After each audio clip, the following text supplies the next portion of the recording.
Here we go. Okay, here we go.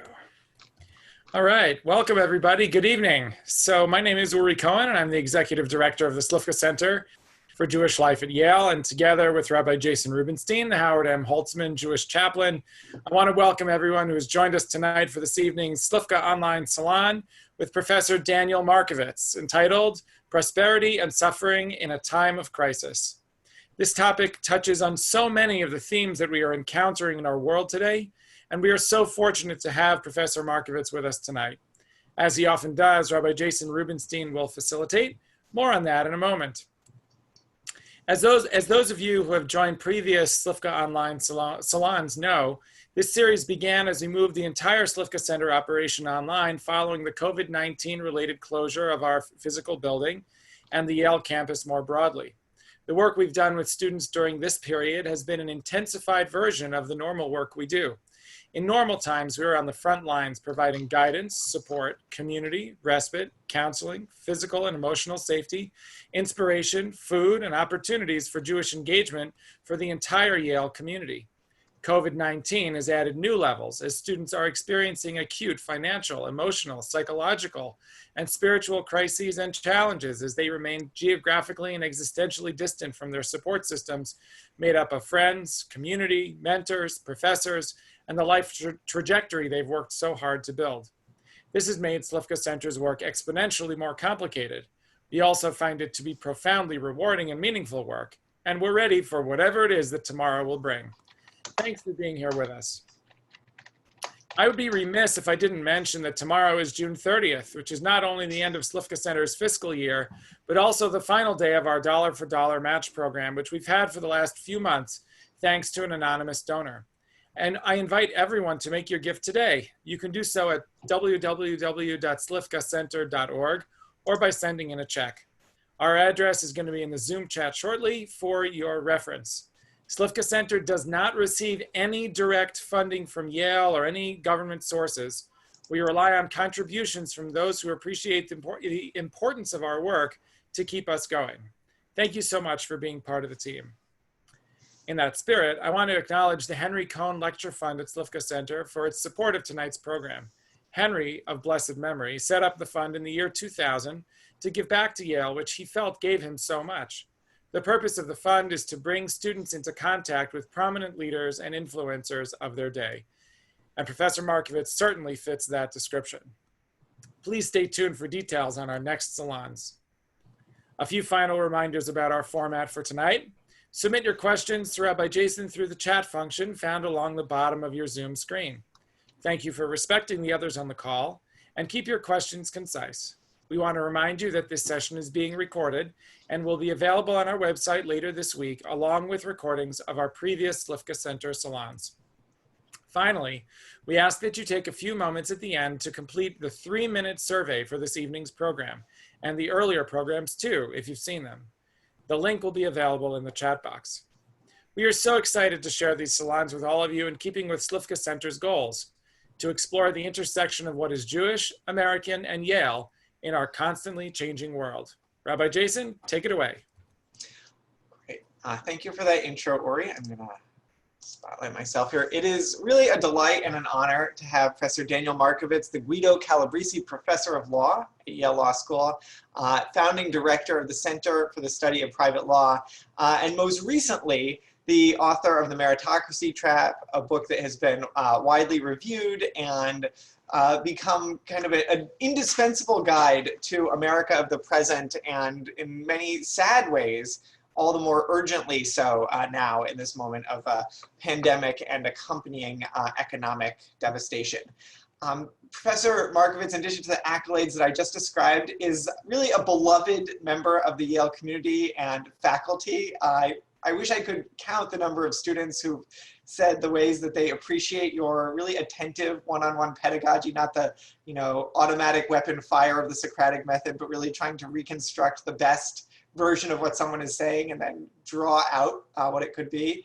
And I just want to personally thank you for the kind of collaboration that we've begun to develop and you really invested in this evening.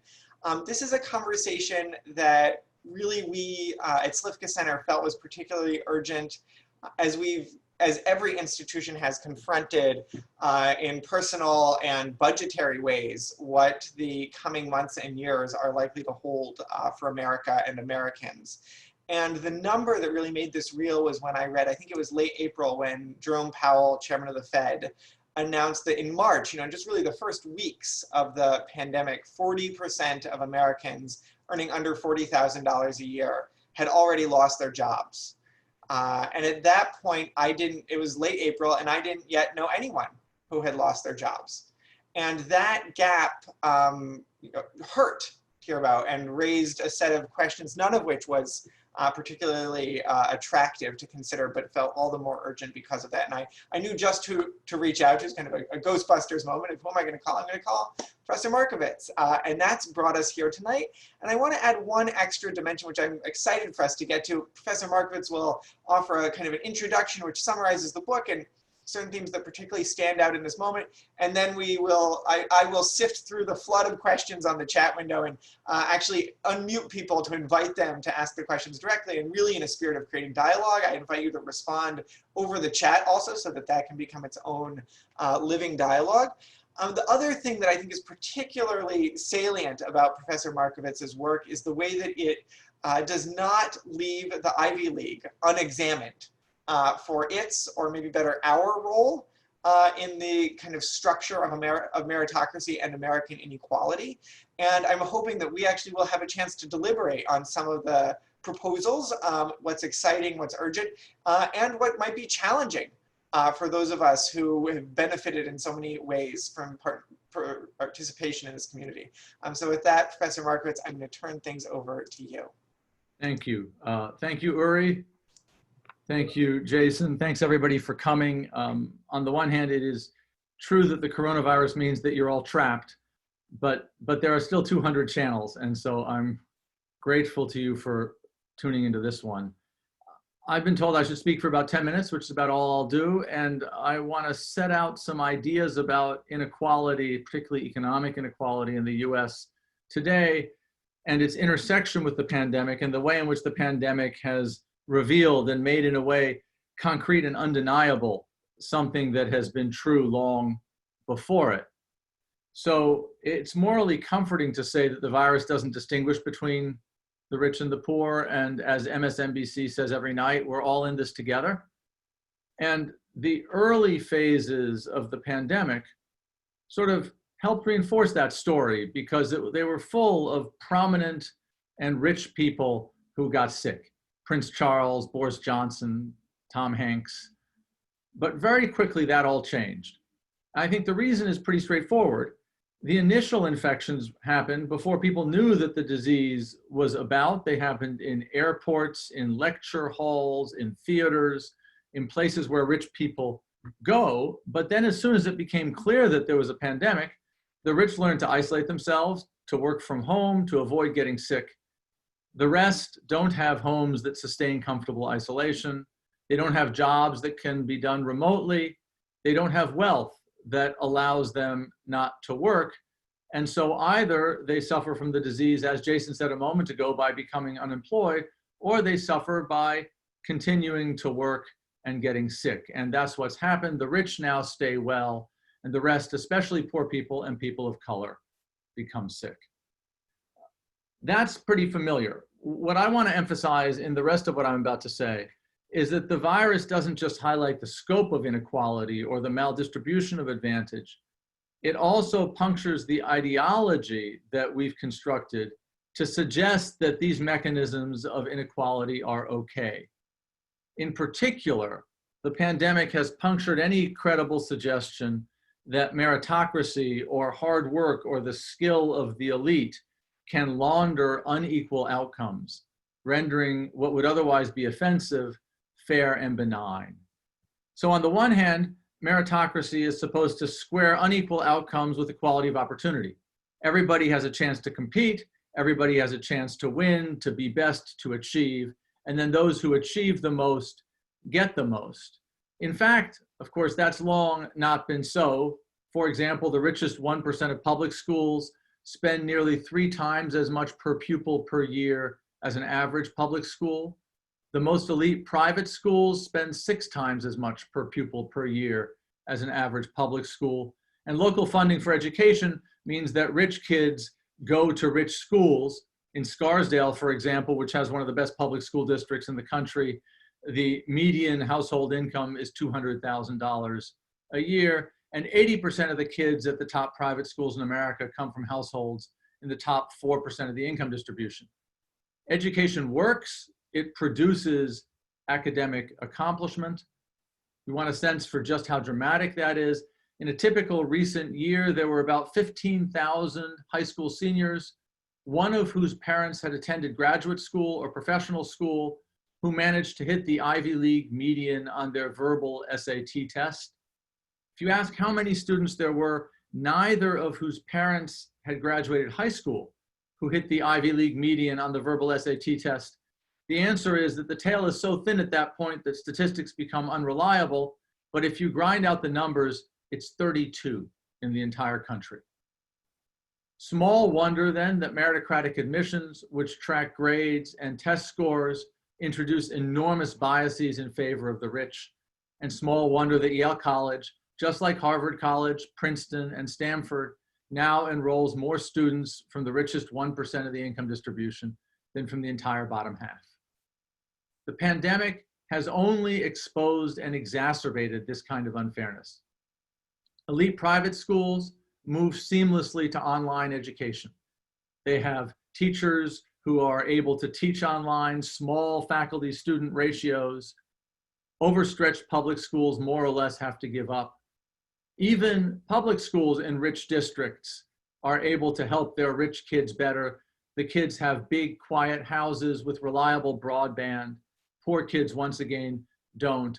That effect has been so pronounced that some school districts have declined to give public school districts any online education at all because they believe that to do so would only produce inequality between their rich and poor students, and they were unwilling to create that kind of inequality. Of course, as a way of preventing inequality, giving no public school education is not very effective.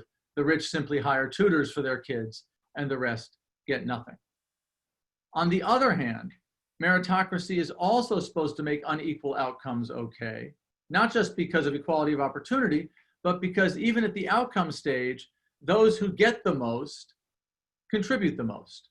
The idea is that the meritocratic elite is hardworking, productive, socially useful, and so its contributions reflect or mirror or justify its enormous incomes. Its incomes are deserved. That's always been doubtful, but the pandemic has also put paid to any credible argument along those lines. It hasn't been lost on people that the workers that we now call essential, garbage collectors, warehouse workers, retail store clerks, were 3 months ago called unskilled and expendable. That irony can in fact be quantified. There have been some economists in the UK who recently produced a study that suggests that UK childminders produce 7 to 9 pounds of social product for every pound of wages that they receive. Hospital cleaners produce over 10 pounds of social product for every pound of wages that they receive. And garbage workers produce 12 pounds of social product for every pound of wages they receive. On the other hand, the highest paying professions, most notably law and finance, get higher wages than their social product. So we have a system that treats people as skilled or unskilled, not on the basis of their contribution to the social good, but rather on the basis of how much private gain they are in a position to claim and capture given their bargaining power. So those are two senses in which the pandemic, I think, has exposed the ideological nature of meritocracy, the idea that it's not, in fact, a form of just compensation or promotion of the public good, but really a way to launder an otherwise unacceptable distribution of advantage. I'm happy to say more about that and many other things, but I think I've used my 10 minutes, so let's have a conversation. Great. Thank you for that. I mean, there's so many things in here, and the questions, we're going to start taking them from chat. I want to ask just, my mother's an economist, a disgruntled one at that. Like, just going back to Econ 101, the kinds of things you just described, shouldn't happen, right? I mean, this is, the wages. And so if you could just explain what's kind of broken and gets us from, you get out from the system, the value, wages corresponding to the value put in, to these kind of tremendous order of magnitude discrepancies. Sure. That shouldn't be. So tell us how we got here. So let me give you an example that illustrates one version of this. And then there are lots of other versions. The familiar versions have to do with occupying systemic nodes in the system that enable you to extract rents. So lots of people credibly think that bankers can now extract rents in the way in which others can't, which means they can claim surplus in excess of what the market would pay them. On the other hand, union power has declined a lot, so that mid-skilled middle-class workers are less able to extract rents than they used to be. And so those are important phenomena. There's one thing I want to emphasize, which is a little bit less commonly emphasized, but I think it may actually be more important. And it goes to the distinction between what economists call marginal product and what they call average product. So marginal product is the difference between how much is produced when one person works and when she doesn't. An average product of a trade or a profession or type of work is the total amount that everybody who does that work produces divided by the number of workers, roughly speaking. Now, there are some jobs which have the property that their marginal product equals their average product. Think of a brain surgeon. Brain surgeons cure people one person at a time. Many financiers have the same feature, bankers, that their marginal product equals their average product. There are other types of work that have the property that their marginal product is much, much lower than their average product. Think of a garbage collector. The effect on total well-being of one garbage collector more or less working is zero. But if all the garbage collectors stopped working, the effect on total well-being would be enormous. In fact, the health effects of garbage collectors as a group are much, much greater than the health effects of brain surgeons as a group. If brain surgeons stopped working, some of us who now get treatment would suffer and die. If garbage collectors stopped working, we'd all die. We'd all have cholera or rabies or whatever happens when the trash isn't taken away. But the market compensates you according to your marginal product, not your average product.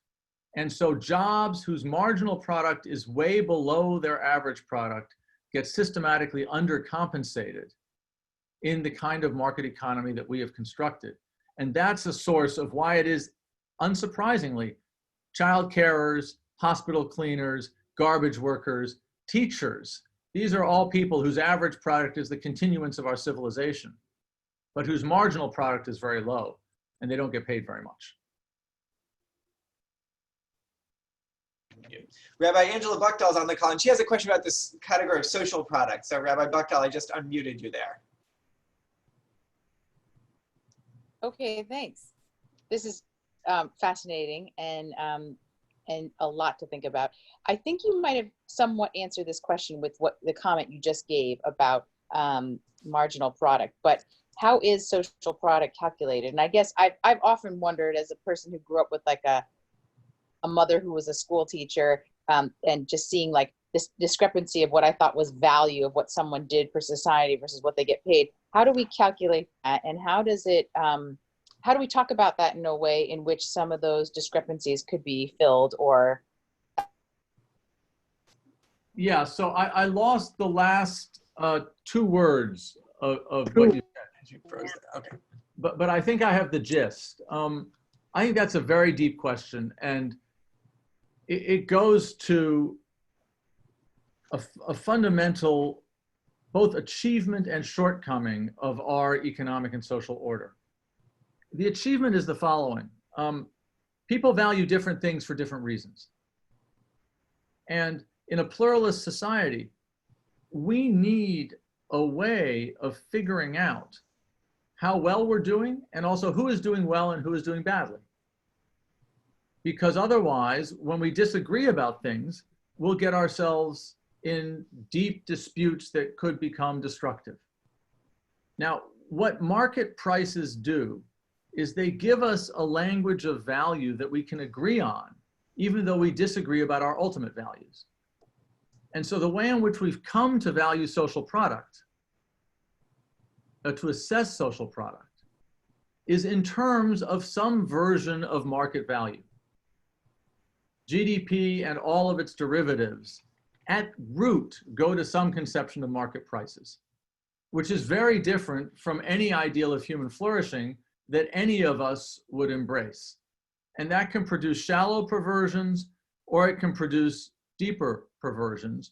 Shallow perversions are of the sort, you take a city like New York or Manhattan in particular, or London, when lots of people start getting paid more and they bid up the prices of housing, all of a sudden there's enormously more GDP in those cities, even though it's the same people living in the same houses. And that seems like it's not an intuitively compelling account of how society is flourishing. There are deeper problems here also, in that lots of the activities that we're talking about, particularly caregiving activities, particularly activities that have to do with building community, don't get adequately caught or captured in our sense of how well we're doing. And that distorts our politics and our social and economic life. Now, that's a very schematic answer to a systematic question. And it would take us a lot longer for me to say something more helpful, but I hope that that at least begins to address what you're getting at. Okay.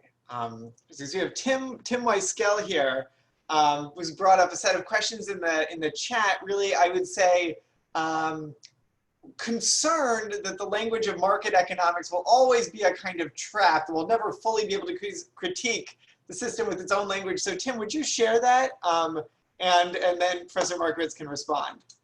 I'll try to unmute. Hi there. Great. Yeah, this is a sad case of trying to update market economics. I'm afraid we're not going to be able to do it for several reasons, but especially since there's been about 150 years of baloney that's been put out in that tradition that can't get us any closer to value. What it measures is cost, not value. When you see this very immediately when you look at ecological economics, which is a very different form and very different approach to valuation. When you try to do cost-benefit analysis on the standard economic tools available to people like the fellow who just got a Nobel Prize at Yale, he's going around the country suggesting that this is a useful tool around the world now that he has the Nobel Prize. It's absolutely useless because what it's measuring is price as a proxy for value. Right. And price is nowhere near a proxy for value in an ecosystem. Great. So If you try to do, in terms of the question of how do you get at value, an economist will look at something that's priceless, and in the equation, it's price equals zero because it's priceless. It has no price. Price equals zero. But in fact, any ecologist knows I'm gonna that's not the intervene case. here. I think we've got the thrust of the question, and it's kind of a classic Marxist formulation. So no, this has nothing to do with Marxism. That's the kind of perversion that you're promoting here. This has to do with the ecosystem. I meant that as a compliment, but I do want to turn it over to Well, it's not a compliment. It's a swear word in American English. So I should say, I may be as close to a Marxist as there is on the Yale Law School faculty. I'll leave you to judge where that puts me. There's a part of what you say that I agree with entirely, and then a part of what you say that I want to push back on a little bit. I agree with you entirely that the way in which economists have come to measure welfare, well-being, growth, success for either the individual or the social organization cannot capture many of the most important things about what makes life worth living. And I think in particular, actually, in connection with climate change, ecology, the relationship between the human and the natural world, this is a very, not just deep, but pressing problem. Actually, I think that I've just started working on a new book whose tentative title is Enough, which is a book that's an argument against growth as an economic and personal ideal, which picks up a lot of the themes that you're articulating.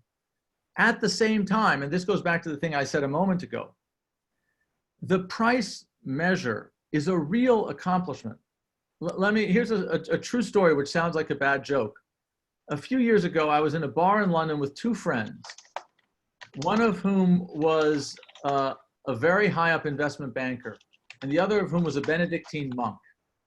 And we were sitting having a drink, and it occurred to us that each of us thought the other two was a natural object of sympathy. We each thought that we were much, much better off than the others. The investment banker thought the monk and I were poor. The monk thought the banker and I were both separated from divine grace. And I thought the banker and the monk were both inadequately intellectual. Now, in a society in which people value different things for different reasons, as the three of us did around that table, when one needs to make collective decisions, one needs to come up with a language of value that can underwrite public choice without at every point recapitulating the entire deep, often angry moral disagreement that leads people to disagree about what's worth pursuing. And one of the things that economics did, particularly in the last decades of the 19th century and the early decades of the 20th century, is come up with a kind of solution to that problem, which has served open cosmopolitan societies actually pretty well, in spite of all of its shortcomings and drawbacks. And any successor to economics as a form of evaluation is going to have to find a way to solve that problem again. And that's an important challenge, which I think actually nobody has met or even quite recognized as being as deep as it is. Great. So there, I want to pause now because there's a set of questions about what do we do now, which I think are important. And I also think that we won't get the full sense on your account of how difficult it is to answer those until we get to the scale of the problems about inequality. There's a section in your book, I remember thermonuclear war being suggested as one of the more plausible solutions for addressing the historically unprecedented scale of wealth inequality that America faces. So if you could just kind of lay out where we are as a society and the kinds of strains that pushes, and then the first question I want to get to after that is from Molly. How you would design a pre-K or K-12 educational system to address this. So if you could lay out the picture of where we are for wealth inequality, and I'll unmute Molly to ask the question about K-12 education after that. So I think two things are really important to understand about inequality. The first is there are two kinds of inequality. There's the gap between the rich and the middle class, which I'll call high-end inequality. And there's the gap between the middle class and the poor, which I'll call low-end inequality. And that means it's possible for inequality to be rising and falling at the same time. And in fact, although poverty remains an enormously pressing problem in the United States today, it's both deeper and wider than in other rich countries. It is, depending on how you count, about a half to a fifth as deep and wide as it was 60 years ago. At the same time, concentrated wealth, the share of total income captured by the richest 1% of households, has doubled over that period. So you could have a phenomenon which actually happened last fall, which is that the Bureau of the Census, in the same month, reported that the poverty rate was as low as it had ever been in American history since it was collected. And the top 1% share of national income was as high as it ever was in American history. And that is very, very high. The concentration of wealth in the 1% in the United States today is as great as it was in Rome during the period of imperial decadence, to give you a sense for the extent of wealth concentration and income concentration in the American elite today.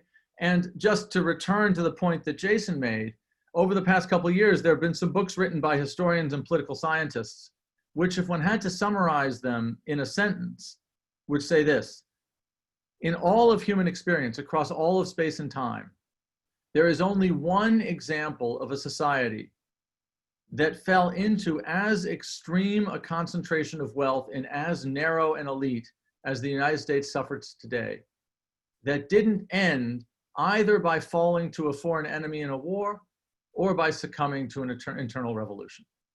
So that's where the nuclear war observation comes in. This is historically unprecedented inequality. The helpful secondary thought is that that one society is the United States in 1929. So we've gotten ourselves out of this pickle before, and I guess the next question is going to be, how might we do it a gain. Okay, so let's start talking about some of those things. Molly, would you ask your question, Molly Wheeler, about K-12 education? Sure. Thank you so much for the opportunity to listen to all of this. I'm wondering if you could speak to a vision that you have for K-12 education, but if you were so inclined to include pre-K, like what that would equitably look like in our country. And I mean, personally, I prefer the vision of no private school, right? I know that's really, the privilege is very nimble, as you said. Regionalization is fought, tutors are gotten. So might be sort of pie in the sky, but I'd love to hear your vision. Yeah, great. Great. So first of all, I think education is a really important part of this. And I think you're exactly right that it has to begin at the beginning. That is to say, shortly after birth, and has to run deep into adulthood. To give you a sense of the extent of the privilege that education gives the rich right now, imagine if in every year of a child's life, you took the difference between what was invested in the education of a typical kid from a 1% household and what was invested in the education of a typical middle-class kid, not a poor kid, a middle-class kid. And you put that gap not into the rich kid's education, but into the S&P 500 to create a trust fund that would be given to the rich child on the death of her parents. Because that's the way in which the old aristocracy passed its economic privilege down through the generations. That sum would today be between $10 and $20 million per child. So that's an absolutely enormous meritocratic inheritance that goes exclusively, almost, to the very rich. So what should one do about it? Well, one lesson which I think is implicit in your question, which I agree with, but is going to be politically unpalatable, but I think it's important to make the point, which is that education is like healthcare. Not everybody can have as much as the rich will buy for themselves if they're allowed to buy as much as they want. So the rich have to get less of it. And it's worse than healthcare in the sense that when a rich person gets medical care, that doesn't make a middle-class person sick. But because education is partly a positional good, when a rich person gets fancy schooling, that diminishes the value of the middle-class kid's education. Now, I might also actually favor abolishing private schools and private universities, but I share your sense that that's probably not, for a number of political but also constitutional reasons, a particularly likely policy development in the US. But here's something that would be natural to do and is quite feasible, which is to say, look, private schools, private colleges, private universities and professional schools right now overwhelmingly educate very rich kids. At the same time, they're recipients of massive public subsidies in the form of their tax-exempt status. To give you a sense for the scale, someone calculated recently that Princeton University's tax-exempt status amounted to a public subsidy of $100,000 per Princeton student per year. By comparison, the State University of New Jersey at Rutgers gets public money of $12,500 per student per year, and Essex County Community College up the road gets public money of $2,500 per student per year. So Princeton gets a public subsidy 40 times as big as the public subsidy given to the local community college, even though more kids at Princeton come from the top 1% of the income distribution than from the bottom 60%. What that reveals is that Princeton is not a charity in the public interest. It's a rich person's club, and it should be taxed as a club, not as a charity, unless it massively increases its enrollments and massively increases the share of its students that come from the bottom half or the bottom 2/3 of the income distribution. And the final thing that makes this plausible, apart from the fact that the internal logic of the US tax code recommends this treatment, the final thing that makes this plausible is that this wouldn't be so bad for the elite. We haven't talked about this much tonight, but the kind of intense education that rich kids get does not make them happy or well. And something that reduced academic pressure on the rich would give them a little less economic advantage, but much more psychological well-being and freedom.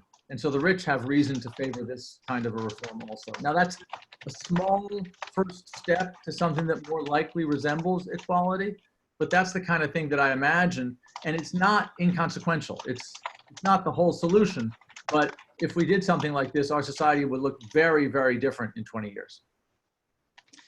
So I was planning on leaving Yale towards the end, but we went there, and I had the suggestion of revoking Yale's tax-exempt status, even on certain conditions, is obviously a contested one. And as is, the suggestion you make in the book of making requirements such as mandating that so broader and more representative socioeconomic representation.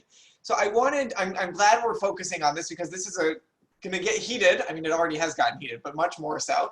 And I wanted to ask the esteemed civil rights lawyer, Michael Tigar, I may be pronouncing it wrong, who's on the call, to ask you a specific question about what you're doing at YLS and what it's like to occupy this position of internal critique. So Michael, I've unmuted you. Please ask your question here. Oh, hello, Professor Markovits. Hi, how are you? I'm fine, thank you. It's actually pronounced Tiger, but Tiger. that's okay. What is Yale Law School doing? Because at Yale, as other private schools, I'm emeritus at Duke, a lot of folks from rich families who are looking forward to going out and practicing big law. Yeah. What is Yale doing to encourage students to understand these inequalities, and then to use the tools with which you are providing them to go out there and use those skills to confront and deal with it in all the many forums where that's necessary today, starting, of course, with the criminal courts in the city of New York and other places. Right. What are you all doing over there? Yeah. So I'm going to give you a sort of frank answer to that. Nothing. The short answer is not enough. The intermediate length answer is I'll tell you what we are doing. And then the longest answer is that I don't know that it's possible for us to do enough and remain the institution that we are.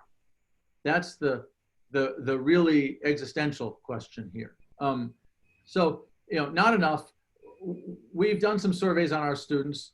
We still have massively disproportionate numbers of students from professional families, from rich parents, from well-educated parents.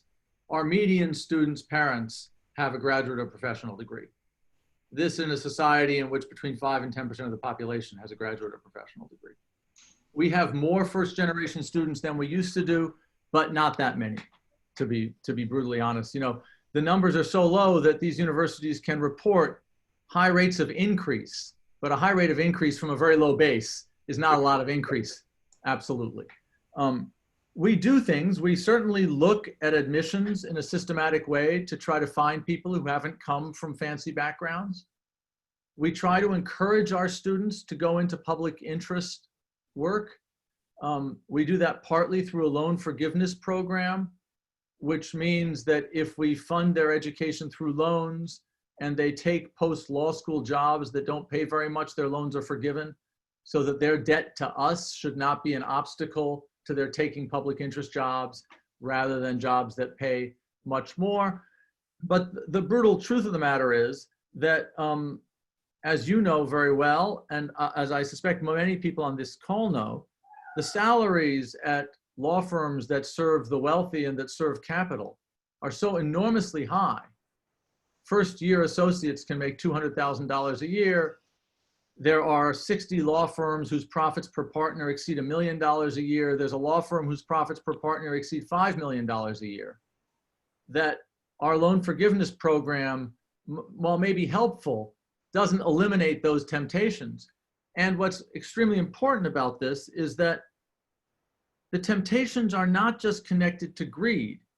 If our graduates want to live in the same neighborhoods as their friends and peers from college and law school, want to send their kids to schools that will enable their kids to acquire the advantages that they have themselves had, it's very difficult for them to do that on anything like median or even twice median income in the United States. So that when you get inequality that is as extreme and as comprehensive as ours, it's not only the greedy or the shallow who succumb to the lure of high wages. It's perfectly ordinary people who have perfectly ordinary ambitions. And it's very hard for an institution to fight against that. And I should say furthermore that insofar as we do good, we do, I think, disproportionately more good for the bottom 20% of the income distribution than for the next 60%. So I think of Yale Law School as a force that benefits the worst off, benefits the best off, and harms the middle class. And that's, I think, last thing I'll say is that's a structural feature of our institution. Let me put the point in the following way. We, like other elite schools, colleges, universities, produce genuine excellence in education and scholarship and learning, which is by its nature a very expensive and very elite commodity. What that means is that our business model requires us to reproduce privilege in our graduates. And if you want to think about the difference, the distinction between, say, race, gender, sexuality on the one side and class on the other, we can tell our students of color, our female students, our LGBT students, look, our society isn't perfect. Our institution isn't perfect. We have embedded within us structural forms of white supremacy, of heteronormativity, of patriarchy, but we are trying to overcome those. And we will do our best to promote your becoming a full member of our community while retaining your identity. We can say that to those students, and we can say it in good faith, although we're imperfect. We cannot tell our working class students, come to us, succeed with us, and you will remain working class. You won't become part of the elite. Instead, what we inevitably tell our working class students is, we'll make you elite. We'll make you rich. Imagine if we told our African-American students, we'll make you white. That would be unbelievably offensive. And yet, it's the structure of an elite professional school that it does this to its working class students. And that's also, by the way, extremely damaging to the politics of a society, because it deprives society as a whole of class-identified leaders who don't shift to the other team, which is what an institution like ours encourages people to do. So that's you know, not particularly happy, but I hope honest reply. Great. So there's the next question here is about a different kind of school, the public elite math science high school. This question is near and dear to my heart because I went to the Montgomery County, Maryland version of this, which has its own not good racial history. We'll get to race in a question after this. But Nathan asked you about Stuyvesant, which seems more hopeful in terms of the backgrounds of students it pulls. So Nathan, would you ask your question? You'll need to unmute yourself about maybe, is there a better example out there than Yale? Okay, in reference to meritocracy, at Stuyvesant, you have to take a test. The top 829 students get in, or whatever the number is now. The makeup of the student body is, in my mind, from when I've been there, visiting for alumni things, events, basically students who were first generation Americans. Their parents never went to college, and you know, your logic there, and the one logic that statistic that you gave, that you could only find 32 students in the Ivy League who didn't reach the median SAT scores when the parents had no college. I think that the makeup of that is wrong, because most of these students, I am sure, get above the median SAT scores. Otherwise, there wouldn't be lawsuits at Harvard, and there wouldn't be lawsuits all over. That's my question. So let me just be clear about that fact, and then I'll get to the thrust of the question. The data behind that fact comes from the College Board's own reporting. The College Board reports numbers of students, of people who take the SAT, who hit various benchmarks in their scores, and also their parents' economic status and educational achievement. And this is from the College Board's data of kids, neither of whose parents graduated high school. So neither of whose parents graduated college. And my guess is there are not actually a lot of kids at Stuyvesant, neither of whose parents graduated high school. And that goes to the broader question, which is, look, meritocracy is a very morally complicated phenomenon. On the one hand, it has been genuinely emancipatory as a way of breaking prior forms of exclusion based on things like race, religion, gender. So that in a world in which, in order to get into Harvard or Yale or Princeton, you had to be a white Anglo-Saxon Protestant male, meritocracy was a way of getting outsiders in, because that narrow subgroup of humanity doesn't have a lock on the capacity to achieve. And even today, as is the case in a place like Stuyvesant, meritocracy allows groups that don't have one form of advantage, or some people that don't have one form of advantage, to get their children ahead in a way in which they couldn't otherwise. And that's that's a moral achievement and not to be denied. At the same time, overall, meritocracy is not helpful to the prospects, even of those groups. So there's a report out of Georgetown's Center for the Study of Education, which suggests, for example, if college admissions were based exclusively on the SAT, not on anything else, elite colleges would be richer and whiter. Richer and whiter. And that's notwithstanding the fact that there are lots of groups, particularly Asian groups, that at this moment have some of their members do very well on these tests. So it's a complicated question. It's a complicated question. And you have different axes of inequality, and things that make one less bad make the other worse. And one has to find a way to navigate that tension. My own view is that the only real solution is to make outcomes much less unequal, to make wages in the economy much more equal, to restructure work in such a way that the dignity of work passes more broadly to a wider set of types of workers, to reduce privilege in the workplace. And that if that happened, the pressure on admissions would go way, way down. Because if the choice of getting into Yale or UConn, or for that matter, Central or Western or Southern, weren't very consequential for your life, then the scramble to get in would drop, and the pressure on tests and grades would drop, and people could start making choices based on things that matter to them idiosyncratically. I actually think education would become both less competitive and more excellent, because much energy is wasted now on purely competitive rat race activities, which don't produce anything like education in the true sense of the word.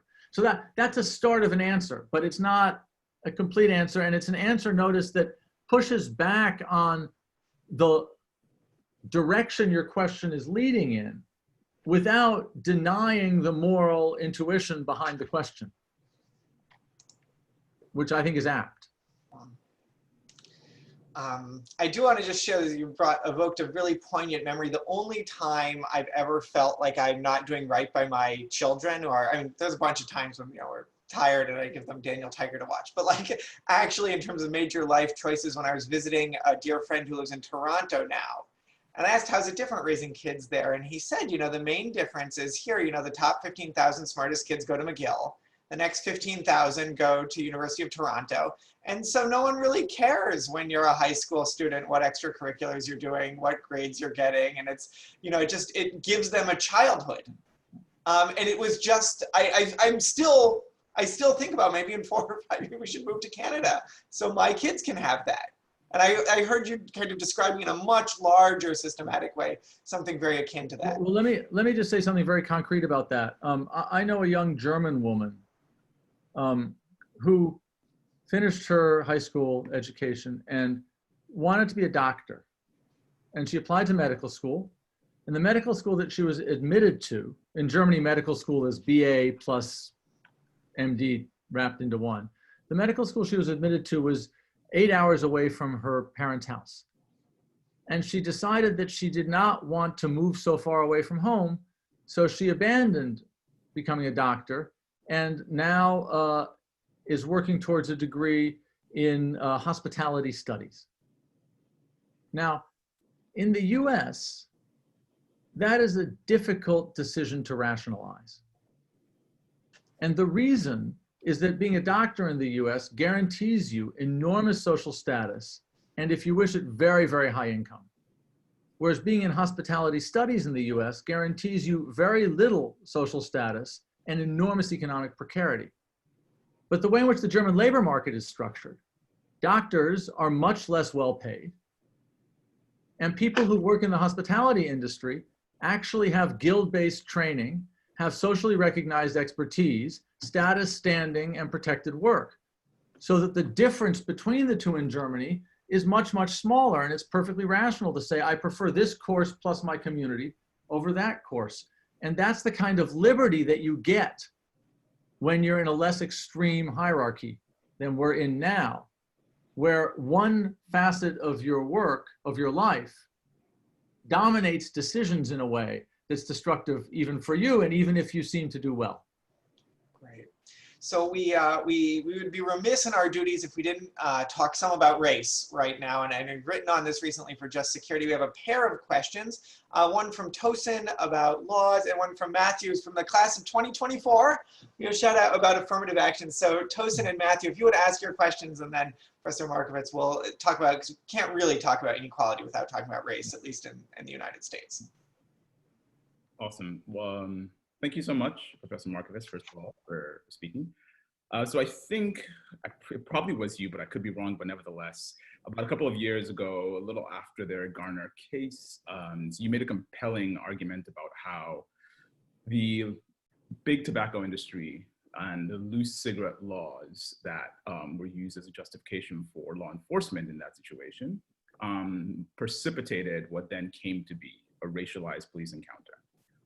And so the question that I have is, as we think about the more recent sort of racial injustice issues and of course protests that have developed from them, what if at all are some income or economic inequality underpinnings that maybe speak to or perhaps exacerbate the racial dynamic of police enforcement as a downstream outcome?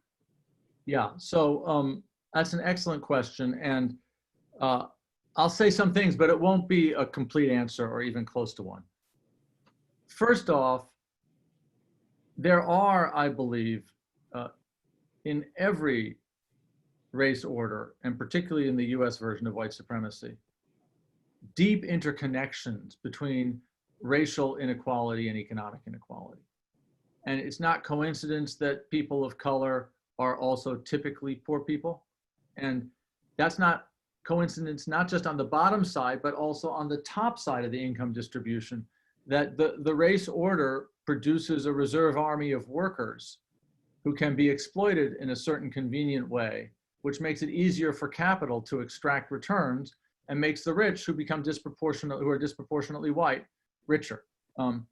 But at the same time, I think, and this is something that my thinking has changed over the past 15 years. I used to be somewhat orthodox Marxist in my views of this, which is I thought class was prior to race.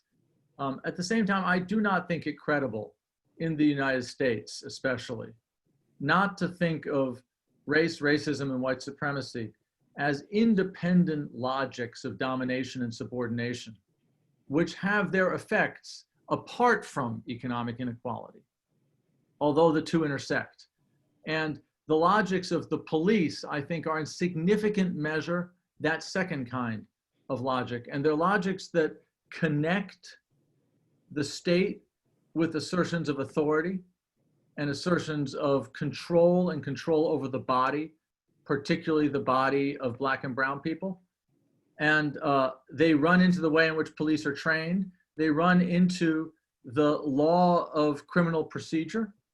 So here's a striking thing, for example, about Mr. Garner's case, which is that the alleged crime, selling Lucy's, that he was killed on account of is one for which the United States or the state of New York would never produce a custodial sentence people to jail time, work physical force on the body of the convicted person, even after full judicial process. And yet we have an ideology of police authority which trains and expects the police to assert full control and domination of a situation, including using physical force, including in this case using lethal physical force, with no judicial process at all. So that you have a situation in which after conviction, no physical force would be used against a person. But before any judicial process, lethal force is and may be used against a person. And that is, first of all, lunatic. Second of all, unjust. And third of all, shows the importance of racialized physical domination in our broader political imaginary. My own view is that with respect to the police, the rules of engagement should be changed in such a way that for minor crimes, the police may not use force to effectuate an arrest at all. Not just limits on particular forms of force, but rather no force at all, so that if I'm jaywalking or selling loosies and a police person comes to me and seeks to arrest me and I tell them to go to hell, there is nothing they can do. They can give me a ticket, and if then somebody else wants to follow up with judicial process, that's fine. Notice that in effect, this change in criminal procedure would interweave with the movement to defund the police, because a state agent who can come to me, engage with me about my behavior, which may be criminal or may be antisocial, but cannot use force against me, is called a social worker.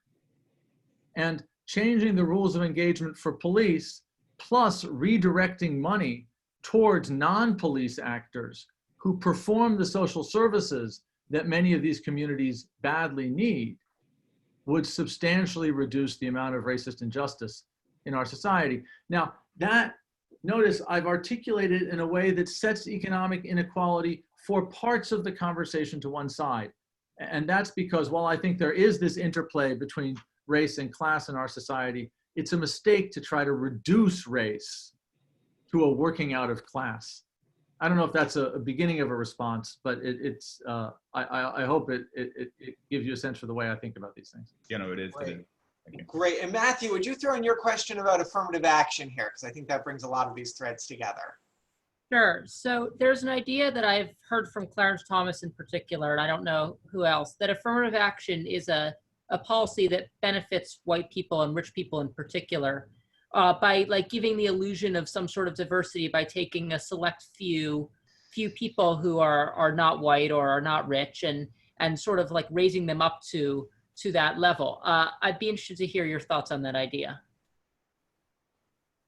So I don't think that that's either empirically or morally an apt account of affirmative action. I do think that one feature of our highly stratified and quasi-meritocratic system is that it, as I said earlier, it draws people from disadvantaged backgrounds out of their communities and into elite communities, and thereby changes the politics of inequality by leading people not to be the most sort of committed and localized representatives of their origin groups, but co-opting them into an elite that may not be particularly well disposed towards their communities of origin. With respect to affirmative action in US American universities and schools, my own view, and now I'm speaking more as a citizen than as a scholar in particular, at least not in connection with the work I've done in the meritocracy trap or elsewhere, is that the best justification is ongoing systematic subordination of people based on race and ethnicity, and that it's a claim of justice rather than a claim of utility or diversity, and that the Supreme Court took a wrong turn when it emphasized diversity and was unwilling to acknowledge profound structural racist injustice in our society even after the civil rights movement, and that one consequence of that kind of injustice is that elite institutions have a duty of justice and society has a duty of justice to take people who are subordinated and include them in elite communities. And we probably should be doing, all things considered, more of it than we are, but on a slightly different logic. So that's my gut response on this question. But unlike the question of the police, unlike some of the other questions, I'm not a constitutional scholar. And so the doctrinal path that led to the diversity rationale is not one I spent a great deal of professional time engaging. Great. So I want to take just one last question. And before we get to the wrapping up here, because we're already well after 9 o'clock, I want to say just a huge thank you, not just to Professor Markovits for this. Really just, I'm going to have to listen to the recording, I think, a couple times to be able to pause and parse and take apart the density of ideas and the excitement of the ideas you've shared with us. I also want to give a big thank you to the Slifka Center team that's in the background, generally Uri Cohen, my partner here, but also Abby Elder. This is the last salon she's organizing before she goes to work at a law firm. Also Jen Wallace and Evan Wexler and Lynn Jackson-Quinn, our development team. A lot of work goes into these. It's a terrific group of people. Remind you, there's a survey coming. There's the end of our fiscal year coming with a match as we're talking about the kind of built-in incentives and the ways that we can support spaces like this that don't have quite the oomph of a market power making them inevitable. I want you to think of us. And I want to call now on David Liebschitz's raise. There's a whole bunch of questions popping up in the chat. Well, what do we do? Like, the scale of problems is very large, and the solutions tend to need to be kind of localized. And David raised an interesting question about the kind of conservative, small c tendencies of the American jurisprudential tradition. So David, would you kind of raise this question up? And I see Molly and Herb's question are similar, but I'm going to ask, just in the interest of time, that David, I'm going to call on you. Thank you, Jason. Very interesting talk, Professor Markovits. As somebody who also teaches on campus law and policy and lots of other things, I'm sort of struck between the rock and the hard place of our, as Jason said, our small c conservative system, where change is hard and it's not fast. Even in the year of 2020, where it seems like we've been whipsawed around, a lot of fundamental changes still haven't happened. So how do you think about this in a both short-term as well as long-term way of sort of fundamental change in society? So I think that's really hard. Unsurprisingly, it's hard. It's hard because social and economic structures are recalcitrant. That's what makes them structures. If they weren't recalcitrant, they wouldn't have built up the power that they have. And because politics is hard, you know, it's like Weber at the end of Politics and a Vocation. He says, as a vocation, you know, politics is a long boring of hard boards. It requires both passion and perspective. I think that the most important thing, actually, is to produce a set of arguments and ideals that can persuade a long-term winning coalition that fundamental change is required, rather than trying to focus on a policy program immediately. I have some views as have come out, some of them have come out, some of them haven't, about what kinds of policies would be useful. But one needs a political coalition, and that coalition then needs to pursue policies which have the property that when they are adopted one at a time, they strengthen the political coalition rather than weakening it.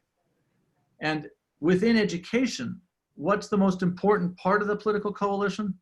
Well, what are the most important arguments? I think there are two arguments. One is to say that the system that we have now, which has made education so hierarchical and has tied eliteness of degree to future economic prospects to such an extreme degree, the basic values of educational excellence, of scholarship, of learning, of teaching, are under enormous threat from the elite education system's imbrication in this extreme form of economic inequality, which puts pressure on our system that it can't bear. It means admissions offices can't bear becoming the de facto social planners for the American society. It means that when we teach students, they're constantly worrying about what jobs they can get rather than what thoughts they can have. And if you're in an elite institution, that's extremely damaging to you. And there's a trade. If you were willing to give up some of the hierarchy and some of the eliteness, you could get freedom back to function as an educator, as a scholar. At the same time, from the institutional perspective, the current path is literally unsustainable. The 10 biggest university endowments in America today total over $200 billion. If they keep growing over the next 100 years at the pace they've been growing over the past 30 years, and if US household wealth keeps growing at the pace it's been growing, sometime in the 22nd century, those 10 universities will own all of America. And that is not going to happen. And the interesting question is whether that is stopped in a way that is compatible with the scholarly, intellectual, and humanist ambition of the university, or in a way that is not compatible with those ambitions. And so the thing to do is to persuade faculties with my first argument that if they were willing to give up some status, they could actually get back to being educators rather than being career development offices. And then to persuade administrators that if they were a little less greedy about their endowments, they might be able to hold on to them and keep running universities rather than being dismantled in some more destructive way. Then we can start talking about what practical steps we need to take to redirect our path. But first we have to understand that we got to change our path. And that's the most important part of this kind of argument. So I want to say just thank you so much. There's a moments where I think, the problems feel and the proposed solutions feel kind of so large that we can't get a handle on them, and they feel faceless, and you haven't kind of given us, oh, here's the rosy alternative to that. I can tell you a story with these 3 people in this one moment, and if we did this, but given a kind of a framework for the size, right? The way that, concepts of geologic time can help us understand scales of events that really are much larger than us, that shape the world in which we live. And I feel like something similar is occurring right now. And I also want to just note that the chat section, the live discussion, got more heated than they normally do. And I think that that is really a testament to the import of what we're talking about. We didn't even get to the question about what it would mean for the people on this call to have their children or their grandchildren have much less of a chance of getting into Yale because we're going to dismantle legacy admissions, which is where I thought, if things had been boring, I would have thrown that question in to try to spice it up a little bit. But I just wanted to say thank you again, Professor Markovits, for everyone else. This recording, when we have a chance to edit it, will go online in the coming days. And really, as a Jewish community, committed to understanding the ways that we are really situated in Yale. We are reliant on these structures for our own, for our budget, for our fundraising, for jobs, for our students and their welfare, and also need to hold a critical stance towards them, towards not seeing them as inevitable, and towards recognizing that they are the very structures of domination and oppression now. And being able to hold that all together is something that you've helped us to do, and thank you for that. So I'm going to leave things up for just a minute for folks who want to scroll through the chats or offer last appreciations. But really, thank you so much, Professor Markovits. Thank you for having me. And thanks everybody for showing up and for engaging and asking questions, especially when we're all a little isolated. At least for me, it is just lovely to see and to listen and to engage. So thank you. Have a good night, and please stay safe.